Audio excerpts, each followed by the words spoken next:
ये है राजस्थान की मृदाएं और मृदा संरक्षण। इसके प्रश्न हैं, ग्रेनाइट, नाइस व शिस्ट चट्टानों के विखंडन से कौन सी मृदा का निर्माण होता है?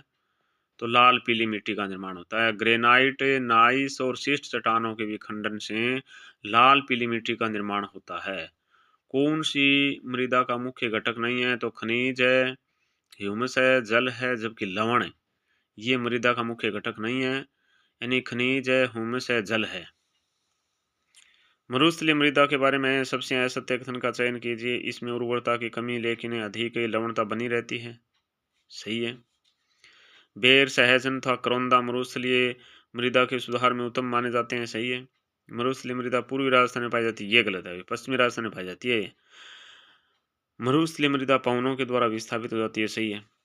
राजस्थान में यह मृदा पवन द्वारा विस्थापित होती है। इसमें उर्वरता कम एवं लवणता अधिक होती है। मृदा की पहचान कीजिए। तो ऐसी मिट्टी है मरुस्थलीय मिट्टी, मरुस्थलीय मृदा, जिसमें उर्वरता कम एवं लवणता अधिक होती है। राजस्थान के निम्नलिखित में से किस क्षेत्र में मरुस्थलीय मृदा नहीं पाई जाती है? तो कोट्टा में मरुस्थलीय मृदा नहीं पाई जाती है। चूरू, नागौर, जोधपुर में, चूरू, नागौर, जोधपुर जिलों में मरुस्थलीय मृदा पाई जाती है। राजस्थान के कितने भूभाग पर रेतीली एवं बलुई मिट्टी, बलुई दोमट मिट्टी का प्रसार है? तो 2/3 भाग। राजस्थान के 2/3 भूभाग पर रेतीली एवं बलुई मिट्टी, बलुई दोमट मिट्टी का प्रसार है। राजस्थान के नागौर, पाली, बाड़मेर और जैसलमेर जिलों में मुख्यतः कौन सी मिट्टी पाई जाती है? तो बलुई मिट्टी। राजस्थान के नागौर, पाली, बाड़मेर और जैसलमेर जिलों में बलुई मिट्टी पाई जाती है। ठीक है। राजस्थान के निम्नलिखित में से किन जिलों में लाल रेतीली मिट्टी पाई जाती है? तो जोधपुर, चूरू, झुंझुनू में। राजस्थान के जोधपुर, चूरू, झुंझुनू जिलों में लाल रेतीली मिट्टी पाई जाती है। राजस्थान में नाइट्रेट की उपस्थिति के कारण कौन सी मृदा उर्वरक है? तो भूरी रेतीली मिट्टी। राजस्थान में नाइट्रेट की उपस्थिति के कारण भूरी रेतीली मिट्टी उर्वरक है। राजस्थान के किस जिले में लाल व पीली मिट्टी पाई जाती है? तो सवाईमाधोपुर, सिरोही, भीलवाड़ा, अजमेर। राजस्थान के सवाईमाधोपुर, सिरोही, भीलवाड़ा, अजमेर जिलों में लाल व पीली मिट्टी पाई जाती है। निम्नलिखित कथनों पर विचार कीजिए। लाल व पीली मिट्टी में उपजाऊ तत्वों की कमी होती है। क्या सही है? हाँ, सही है। लाल व पीली मिट्टी भीलवाड़ा, सिरोही, अजमेर, सवाईमाधोपुर एवं उदयपुर जिलों में पाई जाती है। ये भी सही है। लाल व पीली मिट्टी में गेहूं व चावल की खेती की जाती है। ये गलत है। वह जिला युगम जहां लाल व पीली मिट्टी पाई जाती है तो अजमेर, भीलवाड़ा में। अजमेर, भीलवाड़ा में लाल व पीली मिट्टी पाई जाती है। जिलों के जिस युग में जलोढ़ मिट्टी पाई जाती है वह है, जलोढ़ मिट्टी पाई जाती है, जलोढ़ मिट्टी पाई जाती है भरतपुर, सवाईमाधोपुर और धौलपुर में। भरतपुर, सवाईमाधोपुर और धौलपुर में पाई जाती है। राजस्थान के निम्नलिखित में से किस जिले में जलोढ़ मिट्टी पाई जाती है? तो दौसा में। कोट्टा, बूंदी, बारां, दौसा। दौसा में जलोढ़ मिट्टी पाई जाती है। राजस्थान के किस जिलों के इसमें मुख्यतः कच्छारी मिट्टी पाई जाती है? तो भरतपुर, धौलपुर में कच्छारी मिट्टी पाई जाती है। राजस्थान के भरतपुर, धौलपुर जिलों में मुख्यतः कच्छारी मिट्टी पाई जाती है। राजस्थान के निम्नलिखित में से किस क्षेत्र में काली मिट्टी पाई जाती है? तो झालावाड़ क्षेत्र में, झालावाड़ जिले में काली मिट्टी पाई जाती है। नीचे दो कथन दिए गए। देखिए, कथन एक, काली मिट्टी राजस्थान के कोट्टा, बूंदी, बारां और झालावाड़ जिलों में पाई जाती है। सही है। काली मिट्टी में नाइट्रोजन तो पर्याप्त मात्रा में होती है परंतु कैल्शियम की कमी होती है। तो यह कथन गलत है। पहला सही है। कौन सी मिट्टी राजस्थान में कपास फसलों के उत्पादन हेतु सर्वाधिक उपयुक्त है? तो मध्यम काली मिट्टी कपास फसलों के लिए सर्वाधिक उपयुक्त मिट्टी है। निम्न में से किस प्रकार की मिट्टी में स्वयं जुताई का गुण पाया जाता है? तो काली मिट्टी में स्वयं जुताई का गुण पाया जाता है। काली मिट्टी पाई जाती है बारां, झालावाड़, कोट्टा में। बारां, झालावाड़ और कोट्टा में काली मिट्टी पाई जाती है। किस मिट्टी को रेगुर मिट्टी के नाम से जाना जाता है? तो सिरोजम मिट्टी को रेगुर मिट्टी के नाम से जाना जाता है। हाड़ौती पठार की मिट्टी कैसी है? मध्यम काली मिट्टी है। फिर दक्षिण पूर्वी राजस्थान में इनमें से कौन सी मिट्टी की प्रधानता है? तो मध्यम काली मिट्टी प्रधानता है। फिर नीचे लेटराइट मिट्टी के बारे में दो कथन दिए गए। लेटराइट मिट्टी डूंगरपुर, उदयपुर के मध्य और दक्षिणी भाग और राजसमंद क्षेत्रों में पाई जाती है। तो यह कथन तो गलत है। लोहे आयरन की उपस्थिति के कारण ये लाल दिखती है, यह कथन भी असत्य है। राजस्थान में किस जिले में लाल मिट्टी मिलती है? लाल मिट्टी बांसवाड़ा में मिलती है। फिर राजस्थान के किन जिलों में लाल सोम मिट्टी पाई जाती है? तो बांसवाड़ा डूंगरपुर में लाल सोम नहीं, लाल लोम मृदा पाई जाती है। डूंगरपुर तथा बांसवाड़ा के अधिकांश भाग में कौन सी मिट्टी है? लाल दोमट मिट्टी, लाल लोम मिट्टी है डूंगरपुर बांसवाड़ा में। मिश्रित लाल व काली मिट्टी कौन सी जिलों में पाई जाती है? तो डूंगरपुर बांसवाड़ा में मिश्रित लाल व काली मिट्टी पाई जाती है। कौन सी मिट्टी को उस्सरे, कलरे, रेह, अल्कलाइन आदि के रूप में जाना जाता है? तो लवणीय मिट्टी को। लवणीय मिट्टी को उस्सरे, कलर, रेह, अल्कलाइन आदि के नाम से जाना जाता है। फिर है मृदा के प्रकार, सर्वाधिक महत्वपूर्ण विशेषताएं। लाल पीली मिट्टी, देखिए लाल पीली मिट्टी यह इसमें लौह अंश की मौजूदगी होती है लाल पीली मिट्टी में।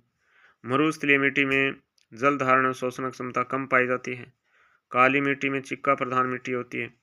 जलोढ़ मिट्टी रेतीली दोमट संरचना होती है। फिर निम्नलिखित में से कौन सा मिट्टी जिले और सुमेलित नहीं है? तो मध्यम काली मिट्टी बूंदी बारा सही है। लाल मिट्टी डूंगरपुर उदयपुर सही है। लाल और पीली मिट्टी झालावाड़ कोटा ये गलत है। भूरी रेतीली कछारी मिट्टी भरतपुर अलवर सही है। कौन सा सुमेलित नहीं है? उदयपुर चित्तौड़गढ़ लाल काली मिट्टी सही है। अलवर जयपुर दोमट मिट्टी सही है। गंगानगर मानगढ़ भूरी बलुई मिट्टी ये गलत है। कोटा झालावाड़ काली मिट्टी सही है। मृदा जिले सुमेलित कीजिए। देखिए लाल रेतीली मिट्टी नागौर, जोधपुर, पाली, जालौर, चूरू और झुंझुनू में। पीली भूरी रेतीली मिट्टी है ये नागौर, पाली में। लवणीय मिट्टी है नागौर, बाड़मेर, जैसलमेर, बीकानेर में। भूरी रेतीली मिट्टी है पाली, सिरोही, सीकर, झुंझुनू में। नई प्रणाली के तहत राजस्थान की अधिकांश मिट्टी क्रम से संबंधित है तो 5 प्रकार से। नई प्रणाली के तहत राजस्थान की अधिकांश मिट्टी क्रम से संबंधित है 5। सुमेलित कीजिए मिट्टी के प्रकार, जलवायु प्रदेश। एरिडोसोल से शुष्क एवं अर्ध शुष्क मिट्टी हो गई। इनसेप्टिसोल्स हो गई अर्ध शुष्क एवं आर्द्र। अल्फीसोल से उप आर्द्र एवं आर्द्र। वर्टिसोल्स आर्द्र एवं अति आर्द्र। फिर राजस्थान के सर्वाधिक क्षेत्र पर निम्न में से कौन सी मिट्टी पाई जाती है?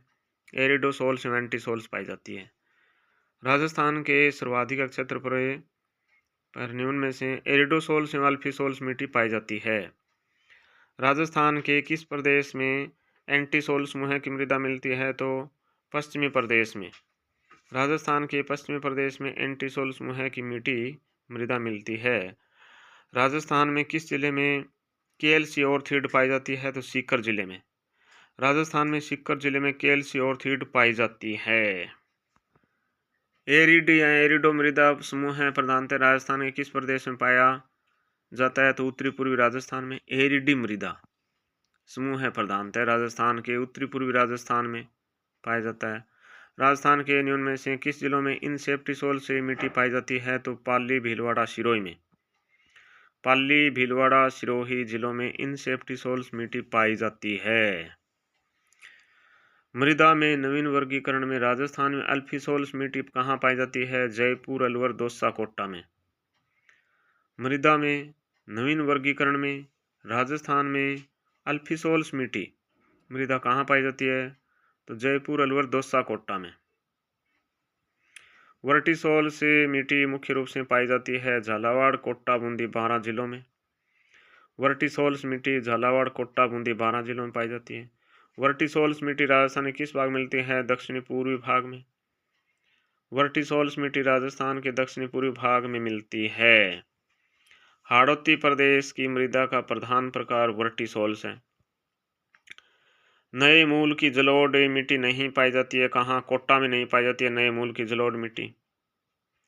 पहाड़ी मृदा राजस्थान में पाई जाती है कहाँ? उदयपुर व कोटा में। पहाड़ी मृदा राजस्थान में उदयपुर व कोटा में पाई जाती है। पहाड़ी मृदा राजस्थान में पाई जाती है उदयपुर व कोटा में। जिप्सीफेर से मृदा पाई जाती है कहाँ? बीकानेर में। जिप्सीफेर मिट्टी पाई जाती है बीकानेर में। कृषि विभाग राजस्थान के मृदा वर्गीकरण के अनुसार रेवेरेना मिट्टी पाई जाती है गंगानगर में। राजस्थान में कौन सा क्षेत्र सतही जल द्वारा मृदा अपरदन से सर्वाधिक प्रभावित है? तो चंबल प्रदेश है। राजस्थान में उत्खात भूमि स्थलाकृति दिखाई देती है सवाई माधोपुर, करौली, धौलपुर में। राजस्थान में उत्खात भूमि स्थलाकृति दिखाई देती है सवाई माधोपुर, करौली, धौलपुर में। निम्न में से कौन सी पर्यावरणीय समस्या रेंगती मृत्यु कहलाती है? मृदा अपरदन। मृदा अपरदन पर्यावरणीय समस्या रेंगती मृत्यु कहलाती है। जिसका उपयोग मिट्टी की लवणता और क्षारीयता की समस्या का दीर्घकालीन हल है वह है जिप्सम। जिप्सम का उपयोग मिट्टी की लवणता और क्षारीयता की समस्या का दीर्घकालीन हल है।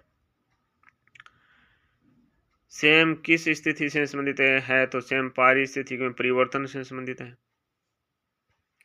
मरुस्थलीय क्षेत्र में मिट्टी के अपरदन को रोकने के लिए क्या किया जाना चाहिए?